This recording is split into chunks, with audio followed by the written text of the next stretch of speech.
महाशिवरात्रि बणाई बानेश्वर मंदिर में लगी श्रद्धालुंर भिड़ बड़ी भोरू लंबा लाइन में आसी बाबा मानेश्वर दर्शन करुंच श्रद्धालु एपटे भिड़ नियंत्रण और श्रद्धालुं सुरक्षा व्यापक व्यवस्था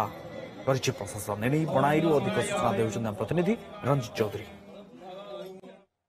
शिवरात्रि बाबा पाखे लगी लंबा लाइन किए 3टा किए 3.5 अच्छी लंबा लाइन टिके दर्शन पाई आज हूँ पवित्र आज दर्शन कले बहुत पुण्य मिले। बहुत भक्त अच्छा आसतु पचारि बुझा सी कौन कहते केते लाइन रे आसी मैडम केते राति रात 3:30 आम आसु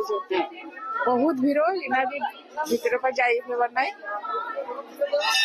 संध्यारे आसी हां हां मैडम मैडम कौन कहबे केते आज पवित्र महाशिवरात्रि राति 3:30 बहुत भीड़ भल लगुच भीड़ हेले भी संध्यारे आसी दीप जाली आज महाशिवरात्रि प्रभु यही बाणेश्वर मंदिर बाणेश्वर बाबा आज यही आराध्य देवता बणाईर आराध्य देवता तेणु आम समस्ते भक्ति रे आज दर्शन विश्वास अच्छे यही महाशिवरात्रि बाबा को दर्शन कले कोटि पुण्य